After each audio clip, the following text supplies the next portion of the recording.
So, ayun, hi. Prepare tayo ng food. Mulo tayo ng lumpiang Shanghai. Pero wala tayong ibang available na ingredients dito. May lumpia wrapper tayo, may ground beef tayo, pero wala tayong mga... may carrots, may onion, garlic. Wala lang tayong mga celery, kinchay, at kung ano-ano. Pwede laman ng freezer natin. Ano ba? Yan laman ng freezer natin. Charan! Wala tayo ibang maluto. So, tomorrow, meron tayo dito, mixed seafoods. Ano kayong pwede natin luto dito? This is from Osave. Ito pong breakfast tomorrow. Skinless longganisa. Masarap to. Wait lang. Meron pa tayo mixed vegetables. Ang pwede natin sahog dun sa ating tawag to. Shanghai. Wala. Ayun, may egg lang tayo dito. Lagyan tayo ng egg yung ating ground beef. Nasa yung bowl? Nasa yung isang stainless bowl ko dito. Where is it? Where is it? Nawawala. Wait. Check ko lang guys yung aking ano. Wait lang. Nawawala yung isang stainless bowl ko.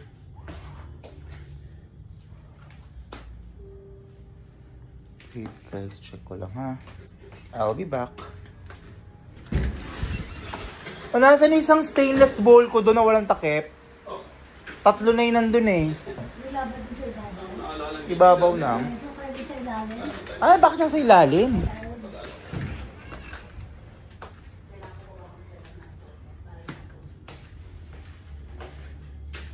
Saan ilalim?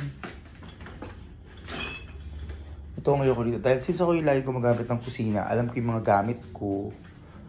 And of course, may mga binili akong sarili kong gamit. Ito nakita ko na siya. Perfect. Perfect. Here, my favorite stainless bowl. Tatlo to actually. There, ayun yung tatlong piraso siya. Ayan, yung may yellow na cover na yan. Tatlo yan. Gusto ko kasi nagbi-mix ng mga kung anong mixture sa stainless bowl. Kasi mas perfect siya. So, ayun. Tingnan ko muna yung tino-out kong ground beef. Kung perfect na ba siya. Kasing perfect ko na ba. Wait lang yung tripod. Yung cellphone stand ko nasa kwarto. So, ayun. Wait. Of course, yung stainless bowl ko. Kung malaki ako dito, may ibang sizes pa ako nasa tindahan lang. Kay Partful. So, ito. Meron tayong ground beef. Fresh cut. 500 grams ground beef. So, yun. Medyo matigas pa siya. Transfer ko lang yung water. Then, palitan ko siya ng another water kasi para mas mabilis siya mag... Pwede ko naman siya i-microwave. Usually kasi normally ginagamit ko talaga pag nagtototo. Nag-microwave na lang ako. Instead of yan yung running water na ganyan. Normal nagmamadali ako. Pero hindi ako super nagmamadali. Pero tinatapad na akong kumilis. Gusto ko sana makapagluto. Pero let's wait na lang. Let's wait. So, ayun. Holiday today. May Pasko naman tomorrow. So, ayun. Magluluto ako ng ground beef Shanghai. So, meron tayo nabili ground beef kay Dali. 500. Kay Dali. Kay Osave. 500 grams. With 30% fat. So, ayun. Masarap kasi na may fat para pagka hindi siya pure na meat. Kasi pag pure na meat, super dry.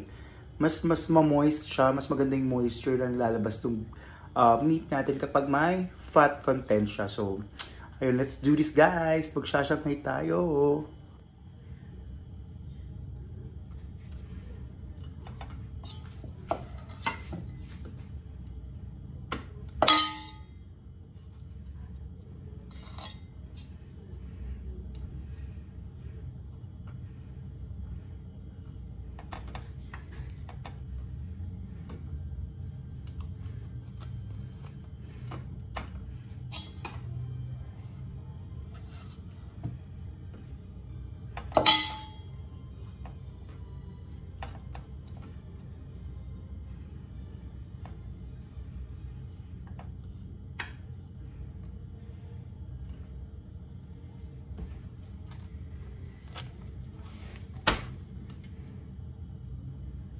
So guys, para alam nyo lang, I'm using Bambi Spring Rolls. Ayan. Ganda siya.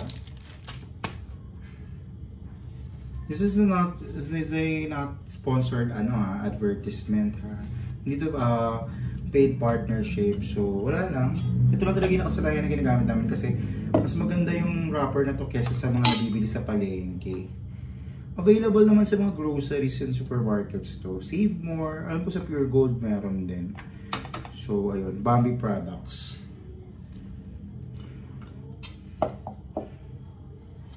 So mag-preheat na tayo ng pan para dire-diretso. Pag natapos ako mag-wrap, pwede na siya unti-unting iprito ang mga Shanghai natin. So ayun.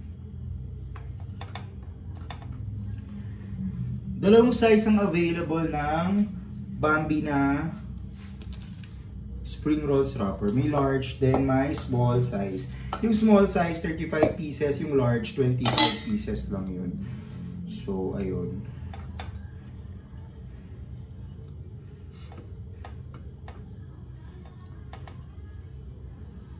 Diba? Very basic.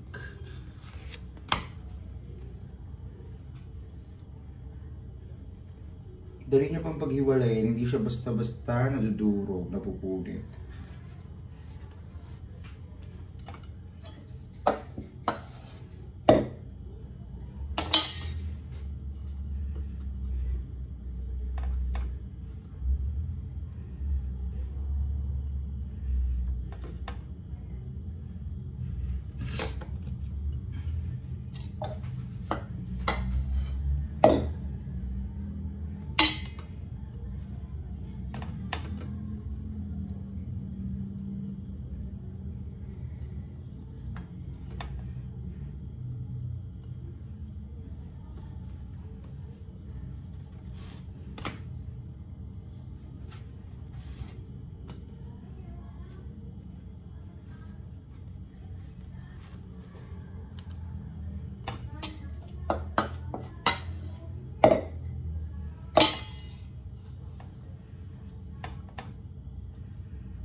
Last one.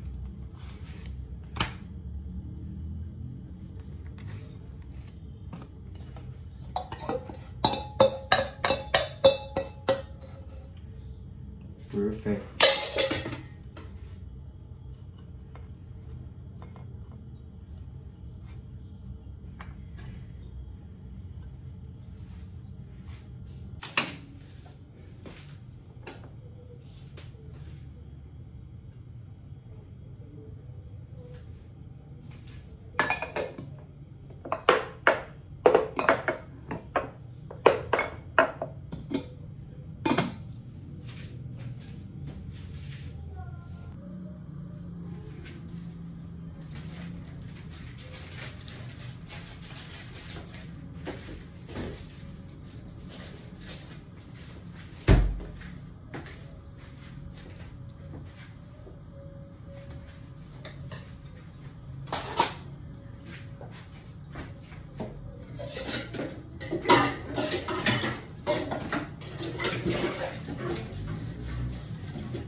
Meron pa pala yun dito.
Tcharam!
Oops.